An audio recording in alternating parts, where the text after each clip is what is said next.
The Adventures of Sherlock Holmes by Sir Arthur Conan Doyle. The Adventure of the Beryl Coronet. "Holmes," said I, as I stood one morning in our bow window looking down the street, "here is a madman coming along. It seems rather sad that his relatives should allow him to come out alone." My friend rose lazily from his armchair and stood with his hands in the pockets of his dressing gown, looking over my shoulder. It was a bright, crisp February morning, and the snow of the day before still lay deep upon the ground, shimmering brightly in the wintry sun. Down the centre of Baker Street it had been ploughed into a brown, crumbly band by the traffic.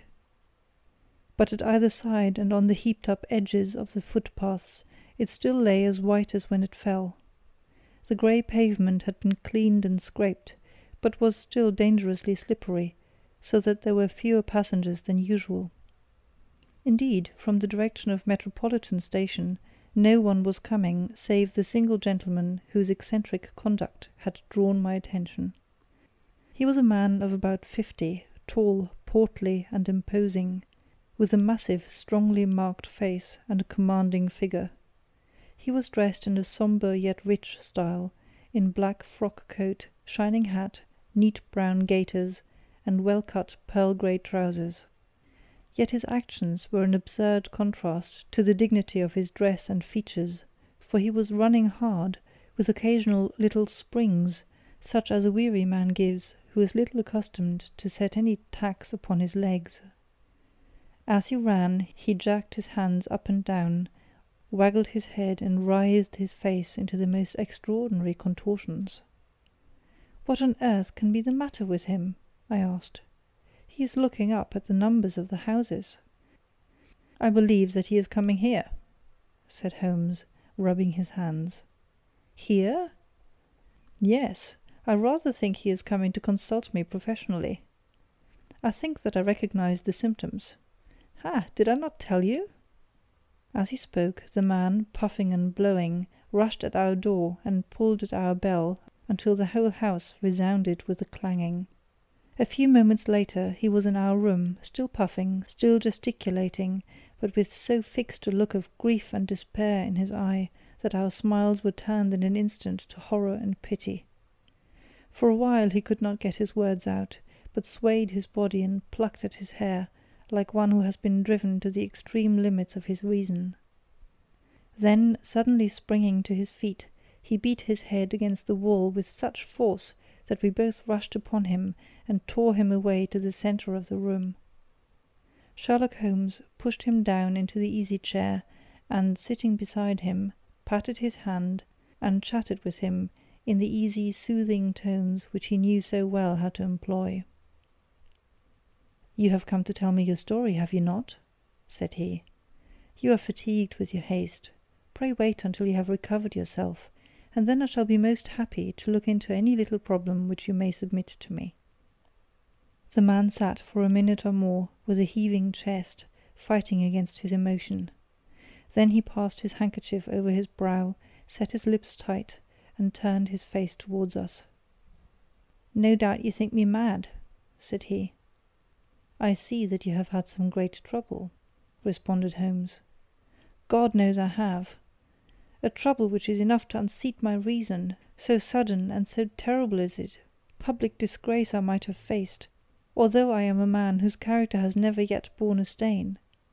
Private affliction also is the lot of every man, but the two coming together, and in so frightful a form, have been enough to shake my very soul. Besides, it is not I alone. The very noblest in the land may suffer, unless some way be found out of this horrible affair." "Pray compose yourself, sir," said Holmes, "and let me have a clear account of who you are and what it is that has befallen you." "My name," answered our visitor, "is probably familiar to your ears.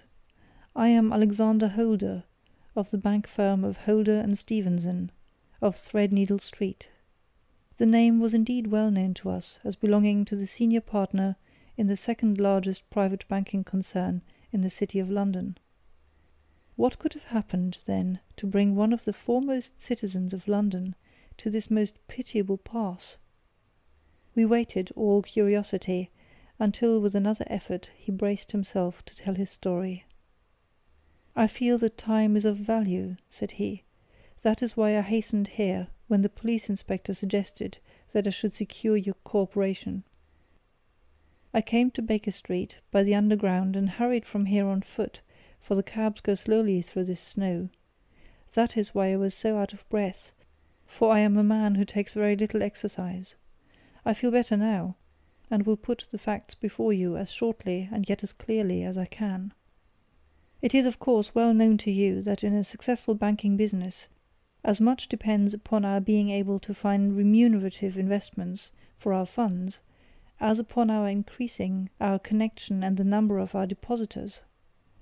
One of our most lucrative means of laying out money is in the shape of loans, where the security is unimpeachable. We have done a good deal in this direction during the last few years, and there are many noble families to whom we have advanced large sums upon the security of their pictures, libraries, or plate. Yesterday morning I was seated in my office at the bank when a card was brought to me by one of the clerks. I started when I saw the name, for it was that of none other than— well, perhaps even to you I had better say no more than that it was a name which is a household word all over the earth, one of the highest, noblest, most exalted names in England. I was overwhelmed by the honour, and attempted, when he entered, to say so, but he plunged at once into business, with the air of a man who wishes to hurry quickly through a disagreeable task. "Mr. Holder," said he, "I have been informed that you are in the habit of advancing money." "The firm does so when the security is good," I answered. "It is absolutely essential to me," said he, "that I should have £50,000 at once. I could, of course, borrow so trifling a sum 10 times over from my friends, but I much prefer to make it a matter of business and so carry out that business myself. In my position you can readily understand that it is unwise to place one's self under obligations." "For how long, may I ask, do you want this sum?" I asked. "Next Monday I have a large sum due to me, and I shall then most certainly repay what you advance, with whatever interest you think is right to charge. But it is very essential to me that the money should be paid at once." "I should be happy to advance it without further parley from my own private purse," said I, "were it not that the strain would be rather more than I could bear. If, on the other hand, I am to do it in the name of the firm, then in justice to my partner I must insist that, even in your case, every business-like precaution should be taken." "I should much prefer to have it so," said he, raising up a square, black morocco case which he had laid beside his chair. "You have doubtless heard of the Beryl Coronet." "One of the most precious public possessions of the Empire," said I. "Precisely." He opened the case, and there, embedded in soft flesh-coloured velvet, lay the magnificent piece of jewellery which he had named. "There are 39 enormous barrels," said he, "and the price of the gold chasing is incalculable. The lowest estimate would put the worth of the coronet at double the sum which I have asked. I am prepared to leave it with you as my security." I took the precious case into my hands, and looked in some perplexity from it to my illustrious client. "You doubt its value?" he asked. "Not at all. I only doubt the propriety of my leaving it. You may set your mind at rest about that. I should not dream of doing so, were it not absolutely certain that I should be able in 4 days to reclaim it. It is a pure matter of form. Is the security sufficient? Ample. You understand, Mr. Holder, that I am giving you a strong proof of the confidence which I have in you, founded upon all that I have heard of you.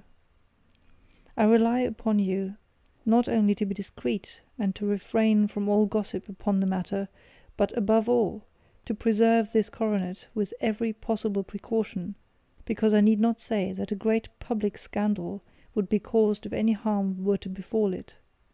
Any injury to it would be almost as serious as its complete loss, for there are no Beryls in the world to match these, and it would be impossible to replace them. I leave it with you, however, with every confidence, and I shall call for it in person on Monday morning." Seeing that my client was anxious to leave, I said no more, but, calling for my cashier, I ordered him to pay over 50 £1,000 notes. When I was alone once more, however, with the precious case lying upon the table in front of me, I could not but think, with some misgivings, of the immense responsibility which it entailed upon me. There could be no doubt that, as it was a national possession, a horrible scandal would ensue if any misfortune should occur to it. I already regretted having ever consented to take charge of it. However, it was too late to alter the matter now, so I locked it up in my private safe, and turned once more to my work. When evening came, I felt that it would be an imprudence to leave so precious a thing in the office behind me. Bankers' safes had been forced before now, and why should not mine be? If so, how terrible would be the position in which I should find myself! I determined, therefore, that for the next few days I would always carry the case backward and forward with me, so that it might never be really out of my reach. With this intention, I called a cab and drove out to my house at Streatham, carrying the jewel with me.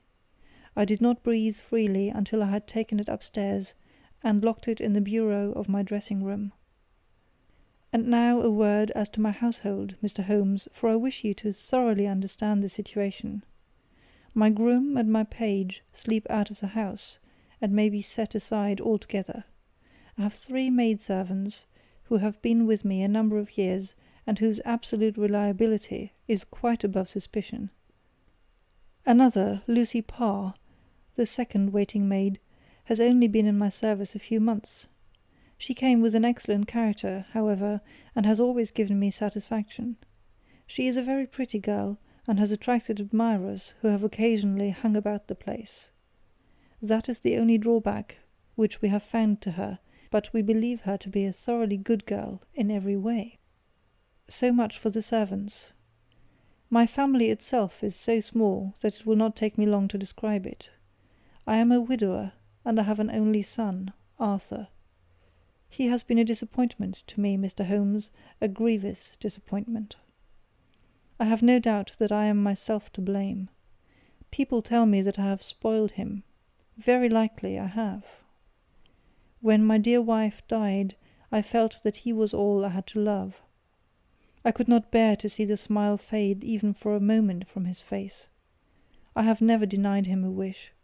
Perhaps it would have been better for both of us, had I been sterner, but I meant it for the best. It was naturally my intention that he should succeed me in my business, but he was not of a business turn. He was wild, wayward, and, to speak the truth, I could not trust him in the handling of large sums of money. When he was young, he became a member of an aristocratic club, and there, having charming manners, he was soon the intimate of a number of men with long purses and expensive habits. He learned to play heavily at cards, and to squander money on the turf, until he had again and again to come to me, and implore me to give him an advance upon his allowance, that he might settle his debts of honour. He tried more than once to break away from the dangerous company which he was keeping, but each time the influence of his friend, Sir George Burnwell, was enough to draw him back again. And indeed I could not wonder that such a man as Sir George Burnwell should gain an influence over him, for he has frequently brought him to my house, and I have found myself that I could hardly resist the fascination of his manner. He is older than Arthur, a man of the world to his finger-tips, one who had been everywhere, seen everything, a brilliant talker, and a man of great personal beauty. Yet when I think of him in cold blood, far away from the glamour of his presence, I am convinced from his cynical speech, and the look which I may have caught in his eyes, that he is one who should be deeply distrusted. So I think, and so too thinks my little Mary, who has a woman's quick insight into character. And now there is only she to be described. She is my niece, but when my brother died 5 years ago, and left her alone in the world, I adopted her, and have looked upon her ever since as my daughter. She is a sunbeam in my house, sweet, loving, beautiful, a wonderful manager and housekeeper, yet as tender and quiet and gentle as a woman could be. She is my right hand. I do not know what I could do without her. In only one matter has she ever gone against my wishes. Twice my boy has asked her to marry him, for he loves her devotedly, but each time she has refused him. I think that if anyone could have drawn him into the right path, it would have been she, and that his marriage might have changed his whole life. But now, alas, it is too late, forever too late. Now, Mr. Holmes, you know the people who live under my roof, and I shall continue with my miserable story. When we were taking coffee in the drawing-room that night after dinner, I told Arthur and Mary my experience, and of the precious treasure which we had under our roof, suppressing only the name of my client. Lucy Parr, who had brought in the coffee, had, I am sure, left the room, but I cannot swear that the door was closed. Mary and Arthur were much interested, and wished to see the famous coronet, but I thought it better not to disturb it. "Where have you put it?" asked Arthur. "In my own bureau." "Well, I hope to goodness the house won't be burgled during the night," said he. "It is locked up," I answered. "Oh, any old key will fit that bureau. When I was a youngster I have opened it myself with the key of the box-room cupboard." He often had a wild way of talking, so that I thought little of what he said. He followed me to my room, however, that night with a very grave face. "Look here, Dad," said he with his eyes cast down, "can you let me have £200? "No, I cannot," I answered sharply. "I have been far too generous with you in money matters." "You have been very kind," said he, "but I must have this money, or else I can never show my face inside the club again." "And a very good thing too," I cried. "Yes, but you would not have me leave it a dishonoured man," said he. "I could not bear the disgrace. I must raise the money in some way, and if you will not let me have it, then I must try other means." I was very angry, for this was the third demand during the month. "You shall not have a farthing from me," I cried, on which he bowed and left the room without another word. When he was gone I unlocked my bureau, made sure that my treasure was safe, and locked it again. Then I started to go round the house to see that all was secure, a duty which I normally leave to Mary, but which I thought it well to perform myself that night. As I came down the stairs I saw Mary herself at the side window of the hall, which she closed and fastened as I approached. "Tell me, Dad," she said, looking, I thought, a little disturbed, "did you give Lucy, the maid, leave to go out tonight?" "Certainly not. She came in just now by the back door. I have no doubt that she has only been to the side gate to see someone, but I think that it is hardly safe, and should be stopped. You must speak to her in the morning, or I will if you prefer it. Are you sure that everything is fastened?" "Quite sure, Dad." "Then good night." I kissed her and went up to my bedroom again, where I was soon asleep. I am endeavouring to tell you everything, Mr. Holmes, which may have any bearing upon the case, but I beg that you will question me upon any point which I do not make clear. "On the contrary, your statement is singularly lucid. I come to a part of my story now which I should wish to be particularly so. I am not a very heavy sleeper, and the anxiety in my mind tended, no doubt, to make me even less so than usual. About 2 in the morning, then, I was awakened by some sound in the house. It had ceased ere I was wide awake, but it had left an impression behind, as though a window had gently closed somewhere. I lay listening with all my ears. Suddenly, to my horror, there was a distinct sound of footsteps moving softly in the next room. I slipped out of bed, all palpitating with fear, and peeped round the corner of my dressing-room door. "Arthur!" I screamed. "You villain! You thief! How dare you touch that coronet?" The gas was half up, as I had left it, and my unhappy boy, dressed only in his shirt and trousers, was standing beside the light, holding the coronet in his hands. He appeared to be wrenching at it, or bending it with all his strength. At my cry he dropped it from his grasp, and turned as pale as death. I snatched it up and examined it. One of the gold corners, with 3 of the barrels in it, was missing. "You blackguard!" I shouted, beside me with rage. "You have destroyed it! You have dishonoured me forever! Where are the jewels which you have stolen?" "Stolen!" he cried. "Yes, thief!" I roared, shaking him by the shoulder. "There are none missing. There cannot be any missing," said he. "There are 3 missing, and you know where they are. Must I call you a liar as well as a thief? Did I not see you trying to tear off another piece?" "You have called me names enough," said he. "I will not stand it any longer. I shall not say another word about this business, since you have chosen to insult me. I will leave your house in the morning, and make my own way in the world." "You shall leave it in the hands of the police!" I cried, half mad with grief and rage. "I shall have this matter probed to the bottom." "You shall learn nothing from me," said he with a passion such as I should not have thought was in his nature. "If you choose to call the police, let the police find what they can." By this time the whole house was astir, for I had raised my voice in my anger. Mary was the first to rush into my room, and at the sight of the coronet and of Arthur's face, she read the whole story and with a scream fell down senseless on the ground. I sent the housemaid for the police, and put the investigation into their hands at once. When the inspector and a constable entered the house, Arthur, who had stood sullenly with his arms folded, asked me whether it was my intention to charge him with theft. I answered that it had ceased to be a private matter, but had become a public one, since the ruined coronet was national property. I was determined that the law should have its way in everything. "At least," he said, "you will not have me arrested at once. It would be to your advantage as well as mine, if I might leave the house for 5 minutes." "That you may get away, or perhaps that you may conceal what you have stolen," said I.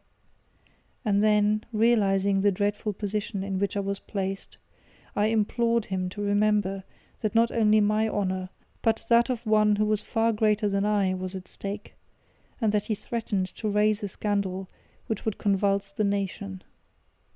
He might avert it all if he would but tell me what he had done with the 3 missing stones. "You may as well face the matter," said I. "You have been caught in the act, and no confession could make your guilt more heinous. If you but make such reparation as is in your power, by telling us where the barrels are, all shall be forgiven and forgotten." "Keep your forgiveness for those who ask for it," he answered, turning away from me with a sneer. I saw that he was too hardened for any words of mine to influence him. There was but one way for it. I called in the inspector and gave him into custody. A search was made at once, not only of his person, but of his room, and of every portion of the house where he could possibly have concealed the gems, but no trace of them could be found, nor would the wretched boy open his mouth for all our persuasions and our threats. This morning he was removed to a cell, and I, after going through all the police formalities, have hurried round to you to implore you to use your skill in unravelling the matter. The police have openly confessed that they can at present make nothing of it. You may go to any expense which you think necessary. I have already offered a reward of £1,000. My God, what shall I do? I have lost my honour, my gems, and my son in one night. Oh, what shall I do?" He put a hand on either side of his head and rocked himself to and fro, droning to himself like a child whose grief has got beyond words. Sherlock Holmes sat silent for some few minutes, with his brows knitted and his eyes fixed upon the fire. "Do you receive much company?" he asked. None save my partner with his family, and an occasional friend of Arthur's. Sir George Burnwell has been several times lately. No one else, I think. Do you go out much in society? Arthur does. Mary and I stay at home. We neither of us care for it. That is unusual in a young girl. She is of a quiet nature. Besides, she is not so very young. She is 24.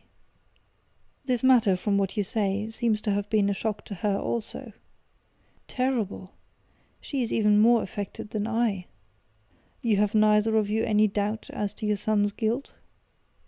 How can we have, when I saw him with my own eyes, with the coronet in his hands? I hardly consider that a conclusive proof. Was the remainder of the coronet at all injured? Yes, it was twisted. Do you not think, then, that you might have been trying to straighten it? God bless you! You are doing what you can for him and for me, but it is too heavy a task. What was he doing there at all?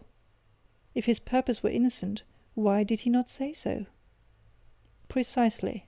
And if he were guilty, why did he not invent a lie? His silence appears to me to cut both ways. There are several singular points about the case. What did the police think of the noise which awoke you from your sleep? They considered that it might be caused by Arthur's closing his bedroom door. A likely story! As if a man bent on felony would slam his door so as to wake a household. What did they say, then, of the disappearance of these gems? They are still sounding the planking and probing the furniture in the hope of finding them. Have they thought of looking outside the house? Yes, they have shown extraordinary energy. The whole garden has already been minutely examined. Now, my dear sir, said Holmes, it is not obvious to you now that this matter really strikes very much deeper than either you or the police were at first inclined to think? It appeared to you to be a simple case. To me it seems exceedingly complex. Consider what is involved by your theory. You suppose that your son came down from his bed, went, at great risk, to your dressing-room, opened your bureau, took out your coronet, broke off by main force a small portion of it, went off to some other place, concealed 3 gems out of the 39 with such skill that nobody can find them, and then returned with the other 36 into the room in which he exposed himself to the greatest danger of being discovered. I ask you now, is such a theory tenable? But what other is there? Cried the banker with a gesture of despair. If his motives were innocent, why does he not explain them? It is our task to find that out, replied Holmes. So now, if you please, Mr. Holder, we will set off for Streatham together, and devote an hour to glancing a little more closely into details. My friend insisted upon my accompanying them in their expedition, which I was eager enough to do, for my curiosity and sympathy were deeply stirred by the story to which we had listened. I confess that the guilt of the banker's son appeared to me to be as obvious as it did to his unhappy father, but still I had such faith in Holmes' judgment that I felt that there must be some grounds for hope, as long as he was dissatisfied with the accepted explanation. He hardly spoke a word the whole way out to the southern suburb, but sat with his chin upon his breast and his hat drawn over his eyes, sunk in the deepest thought. Our client appeared to have taken fresh heart at the little glimpse of hope which had been presented to him, and he even broke into a desultory chat with me over his business affairs.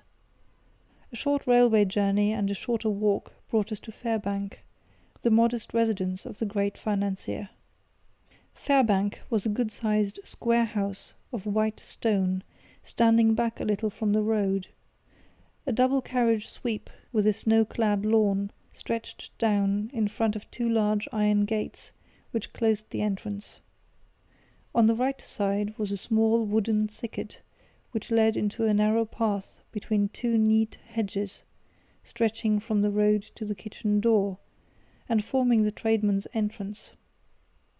On the left ran a lane which led to the stables, and was not itself within the grounds at all, being a public, though little used, thoroughfare.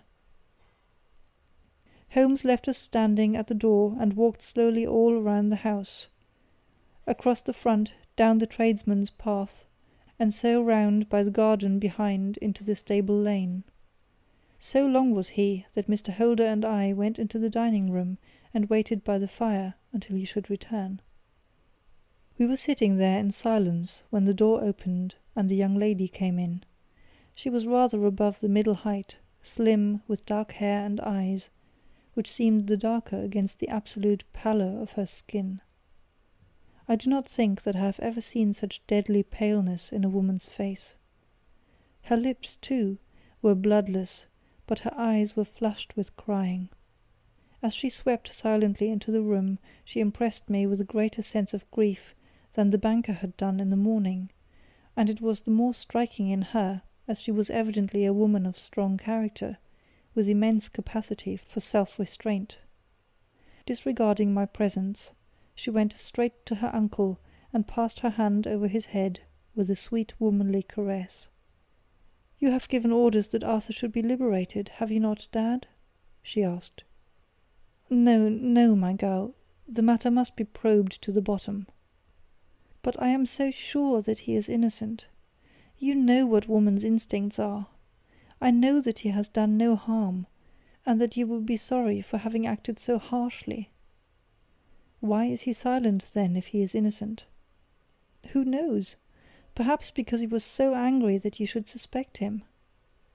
How could I help suspecting him, when I actually saw him with the coronet in his hand?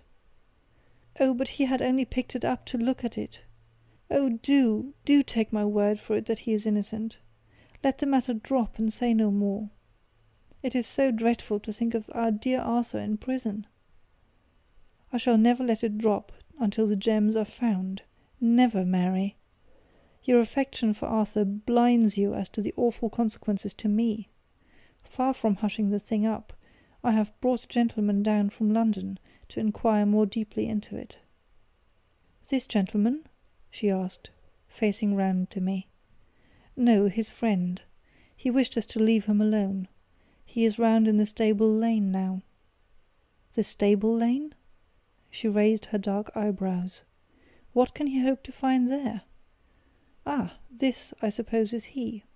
I trust, sir, that you will succeed in proving what I feel sure is the truth, that my cousin Arthur is innocent of his crime."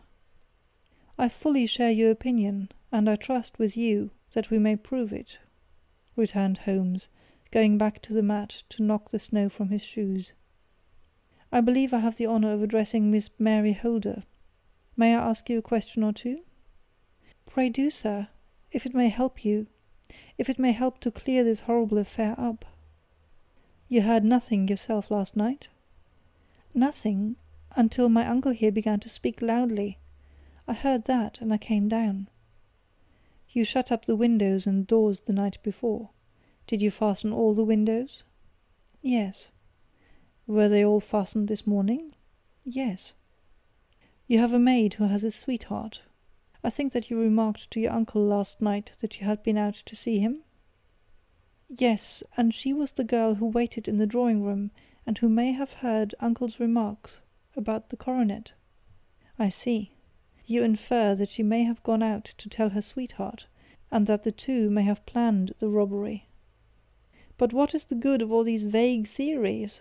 cried the banker impatiently, "when I have told you that I saw Arthur with the coronet in his hands?" "Wait a little, Mr. Holder. We must come back to that. About this girl, Miss Holder. You saw her return by the kitchen door, I presume?" "Yes, when I went to see if the door was fastened for the night, I met her slipping in. I saw the man too, in the gloom." "Do you know him?" "Oh, yes. He is the greengrocer who brings our vegetables round. His name is Francis Prosper." "He stood," said Holmes, "to the left of the door, that is to say, farther up the path than is necessary to reach the door?" "Yes, he did." "And he is a man with a wooden leg?" Something like fear sprang up in the lady's expressive black eyes.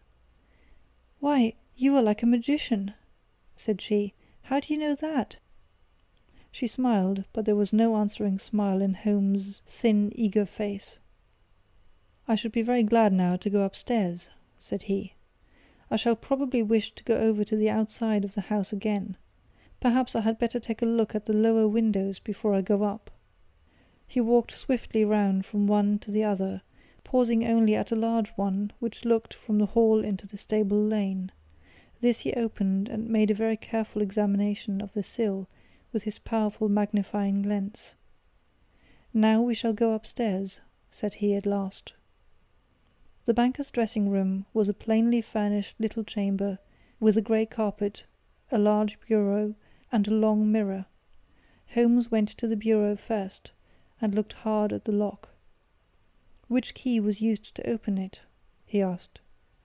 "That which my son himself indicated, that of the cupboard of the lumber room." "Have you it here?" "That is it on the dressing-table."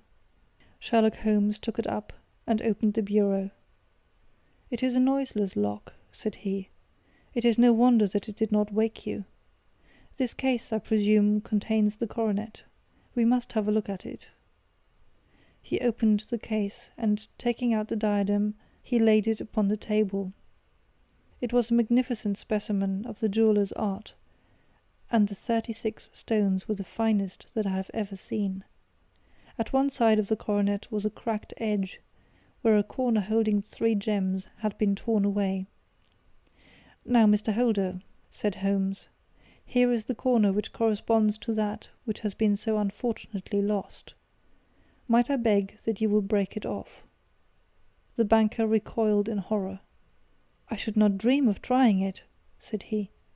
"Then I will." Holmes suddenly bent his strength upon it, but without result. "I feel it give a little," said he, "but, though I am exceptionally strong in the fingers, it would take me all my time to break it. An ordinary man could not do it.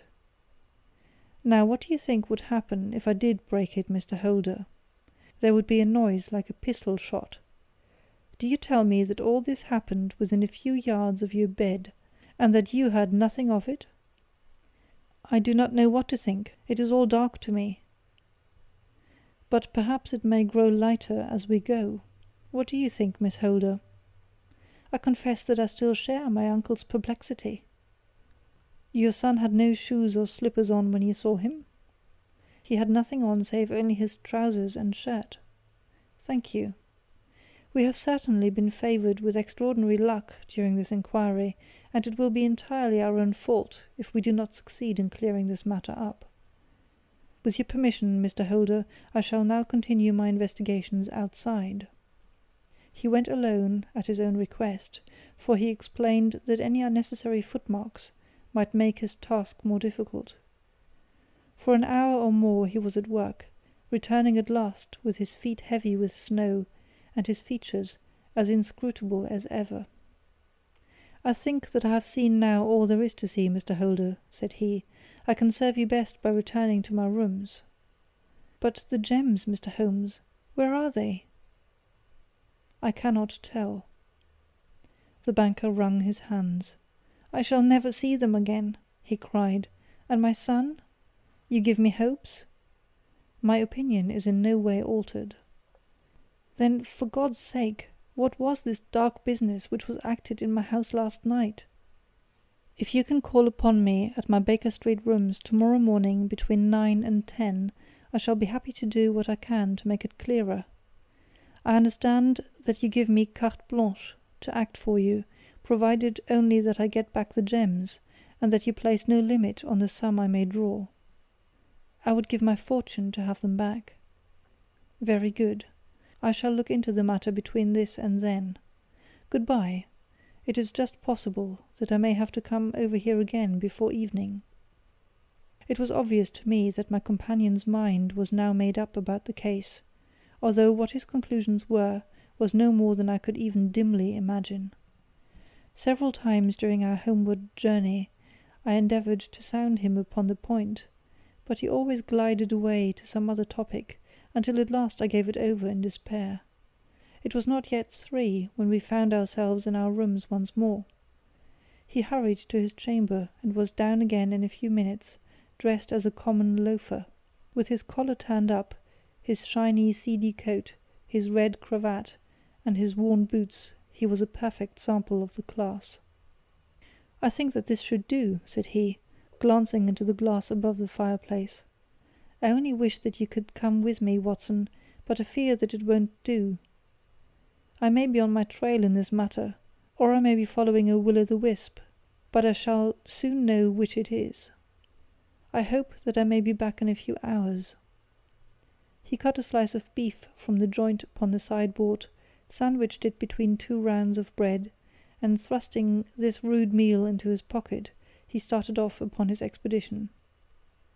I had just finished my tea when he returned, evidently in excellent spirits, swinging an old elastic-sided boot in his hand. He chucked it down into a corner, and helped himself to a cup of tea. "I only looked in as I passed," said he. "I am going right on." "Where to?" "Oh, to the other side of the West End. It may be some time before I get back. Don't wait up for me in case I should be late." "How are you getting on?" "Oh, so-so. Nothing to complain of. I have been out to Streatham since I saw you last, but I did not call at the house. It is a very sweet little problem, and I would not have missed it for a good deal. However, I must not sit gossiping here, but must get these disreputable clothes off, and return to my highly respectable self." I could see by his manner that he had stronger reasons for satisfaction than his words alone would imply. His eyes twinkled, and there was even a touch of colour upon his sallow cheeks. He hastened upstairs, and a few minutes later I heard the slam of the hall door, which told me that he was off once more upon his congenial hunt. I waited until midnight, but there was no sign of his return, so I retired to my room. It was no uncommon thing for him to be away for days and nights on end when he was hot upon a scent, so that his lateness caused me no surprise. I do not know at what hour he came in, but when I came down to breakfast in the morning, there he was with a cup of coffee in one hand and the paper in the other, as fresh and trim as possible. "You will excuse my beginning without you, Watson," said he, "but you remember that our client has rather an early appointment this morning." "Why, it is after 9 now," I answered. "I should not be surprised if that were he.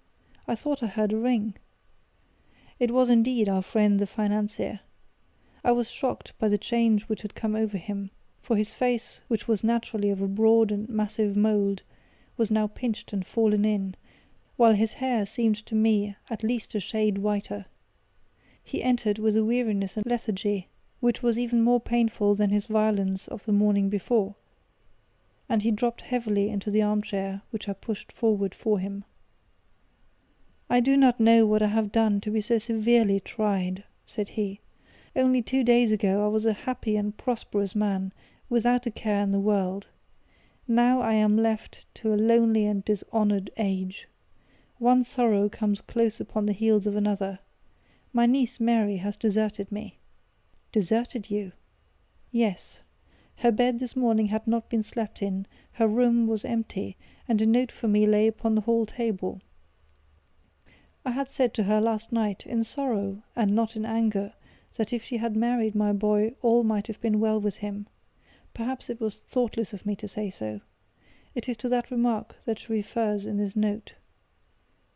My dearest uncle, I feel that I have brought trouble upon you, and that if I had acted differently, this terrible misfortune might never have occurred.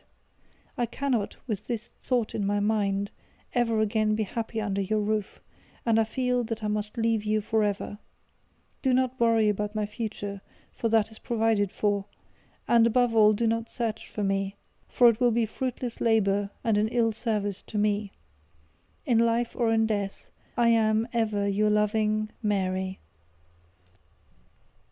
What could she mean by that note, Mr. Holmes? Do you think it points to suicide? No, nothing of the kind. It is perhaps the best possible solution. I trust, Mr. Holder, that you are nearing the end of your troubles. Ha! You say so. You have heard something, Mr. Holmes, you have learned something. Where are the gems?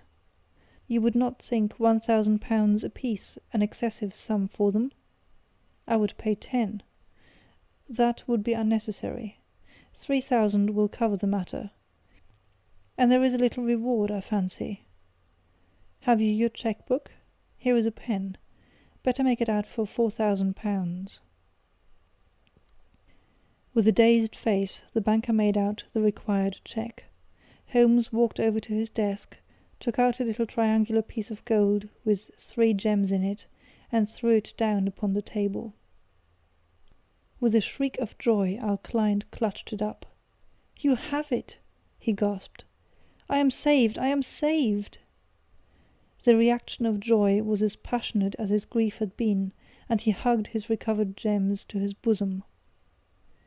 "There is one other thing you owe, Mr. Holder," said Sherlock Holmes rather sternly.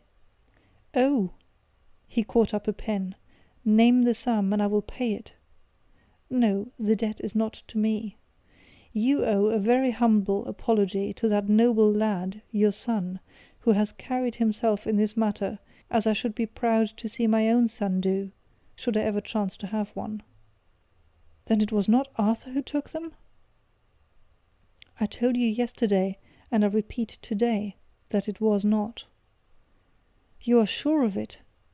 Then let us hurry to him at once, to let him know that the truth is known. He knows it already. When I had cleared it up, I had an interview with him, and finding that he would not tell me the story, I told it to him, on which he had to confess that I was right, and to add the very few details which were not yet quite clear to me. Your news of this morning, however, may open his lips. For heaven's sake, tell me then, what is this extraordinary mystery?" "I will do so, and I will show you the steps by which I reached it. And let me say to you first, that which it is hardest for me to say and for you to hear. There has been an understanding between Sir George Burnwell and your niece Mary. They have now fled together." "My Mary? Impossible." "It is unfortunately more than possible, it is certain. Neither you nor your son knew the true character of this man when you admitted him into your family circle. He is one of the most dangerous men in England, a ruined gambler, an absolutely desperate villain, a man without heart or conscience. Your niece knew nothing of such men. When he breathed his vows to her, as he had done to 100 before her, she flattered herself that she alone had touched his heart. The devil knows best what he said, but at least she became his tool, and was in the habit of seeing him nearly every evening." "I cannot and I will not believe it!" cried the banker with an ashen face. "I will tell you, then, what occurred in your house last night. Your niece, when you had, as she thought, gone to your room, slipped down and talked to her lover through the window which leads into the stable lane. His footmarks had pressed right through the snow, so long had he stood there. She told him of the coronet. His wicked lust for gold kindled at the news, and he bent her to his will.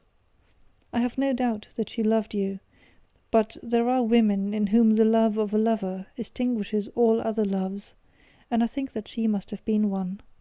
She had hardly listened to his instructions when she saw you coming downstairs, on which she closed the window rapidly, and told you about one of the servants' escapade with her wooden-legged lover, which was all perfectly true. Your boy, Arthur, went to bed after his interview with you, but he slept badly on account of his uneasiness about his club debts. In the middle of the night he heard a soft tread pass his door, so he rose and, looking out, was surprised to see his cousin walking very stealthily along the passage until she disappeared into your dressing-room. Petrified with astonishment, the lad slipped on some clothes and waited there in the dark to see what would come of this strange affair. Presently she emerged from the room again, and in the light of the passage lamp your son saw that she carried the precious coronet in her hands. She passed down the stairs, and he, thrilling with horror, ran along and slipped behind the curtain near your door, whence he could see what passed in the hall beneath. He saw her stealthily open the window, hand out the coronet to someone in the gloom, and then, closing it once more, hurry back to her room, passing quite close to where he stood, hid behind the curtain. As long as she was on the scene, he could not take any action without a horrible exposure of the woman whom he loved. But the instant that she was gone, he realized how crushing a misfortune this would be for you, and how all-important it was to set it right. He rushed down, just as he was, in his bare feet, opened the window, sprang out into the snow, and ran down the lane, where he could see a dark figure in the moonlight. Sir George Banwell tried to get away, but Arthur caught him, and there was a struggle between them, your lad tugging at one side of the coronet, and his opponent at the other. In the scuffle, your son struck Sir George and cut him over the eye. Then something suddenly snapped, and your son, finding that he had the coronet in his hands, rushed back, closed the window, ascended to your room, and had just observed that the coronet had been twisted in the struggle, and was endeavouring to straighten it, when you appeared upon the scene. "Is it possible?" gasped the banker. You then roused his anger by calling him names at a moment when he felt that he had deserved your warmest thanks. He could not explain the true state of affairs without betraying one who certainly deserved little enough consideration at his hands. He took the more chivalrous view, however, and preserved her secret. "And that was why she shrieked and fainted when she saw the coronet!" cried Mr. Holder. "Oh my God, what a blind fool I have been! And his asking to be allowed to go out for 5 minutes. The dear fellow wanted to see if the missing piece were at the scene of the struggle. How cruelly I have misjudged him!" "When I arrived at the house," continued Holmes, "I at once went very carefully round it to observe if there were any traces in the snow which might help me.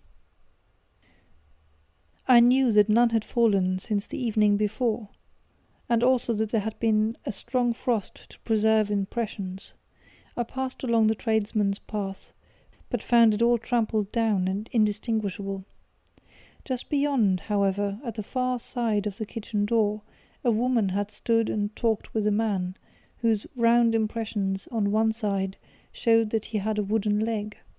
I could even tell that he had been disturbed, for the woman had run back swiftly to the door, as was shown by the deep toe and light heel marks, while Wooden Leg had waited a little and then had gone away.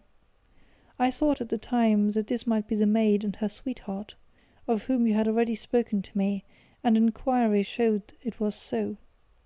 I passed round the garden without seeing anything more than random tracks, which I took to be the police, but when I got into the stable lane, a very long and complex story was written in the snow in front of me. There was a double line of tracks of a booted man, and a second double line, which I saw with delight, belonged to a man with naked feet. I was at once convinced from what you had told me that the latter was your son. The first had walked both ways, but the other had run swiftly, and as his tread was marked in places over the depression of the boot, it was obvious that he had passed after the other. I followed them up and found they led to the hall window, where Boots had worn all the snow away while waiting. Then I walked to the other end, which was 100 yards or more down the lane. I saw where Boots had faced round, where the snow was cut up as though there had been a struggle, and, finally, where a few drops of blood had fallen to show me that I was not mistaken. Boots had then run down the lane, and another little smudge of blood showed that it was he who had been hurt. When he came to the high road at the other end, I found that the pavement had been cleared, so there was an end to that clue. On entering the house, however, I examined, as you remember, the sill and framework of the hall window with my lens, and I could at once see that someone had passed out. I could distinguish the outline of an instep, where the wet foot had been placed in coming in.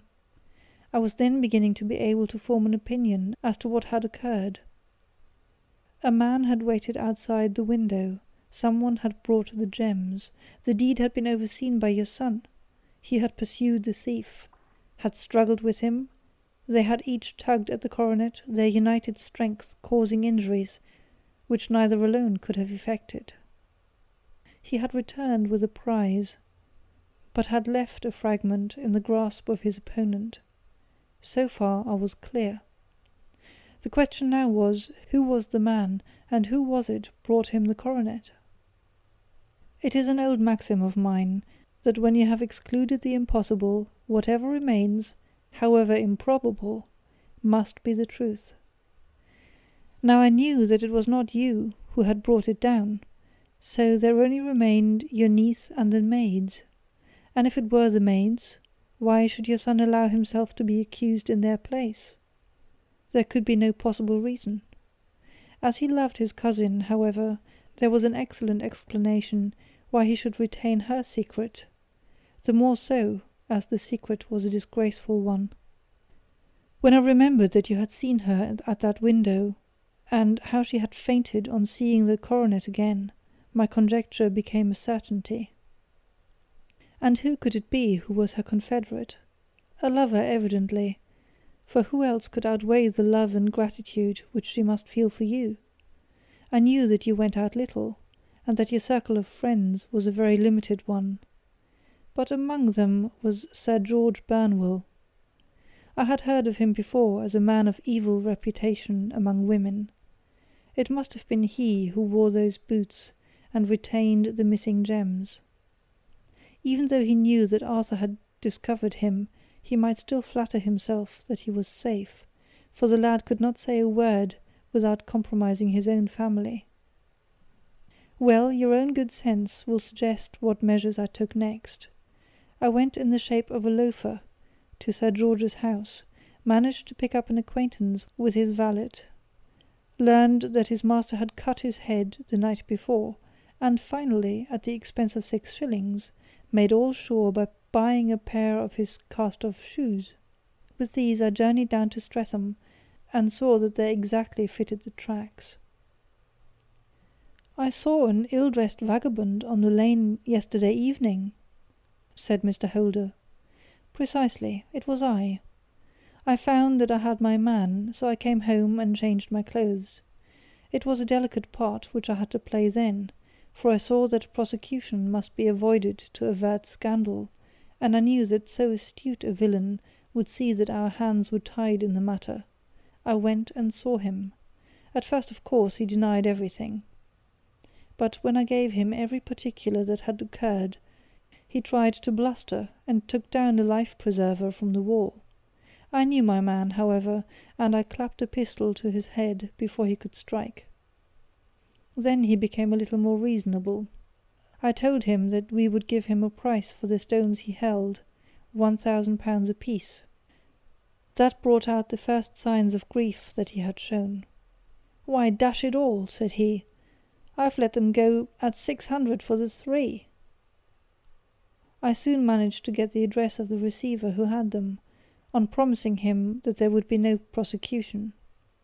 Off I set to him, and after much chaffering I got our stones at £1,000 apiece. Then I looked in upon your son, told him that all was right, and eventually got to my bed at about 2 o'clock, after what I may call a really hard day's work. A day which has saved England from a great public scandal,' said the banker, rising. 'Sir, I cannot find words to thank you, but you shall not find me ungrateful for what you have done. Your skill has indeed exceeded all that I have heard of. And now I must fly to my dear boy to apologize to him for the wrong which I have done him. As to what you tell me of poor Mary, it goes to my very heart. Not even your skill can inform me where she is now.' 'I think that we may safely say,' returned Holmes, 'that she is wherever Sir George Burnwell is. It is equally certain, too, that whatever her sins are, they will soon receive a more than sufficient punishment.' End of The Beryl Coronet.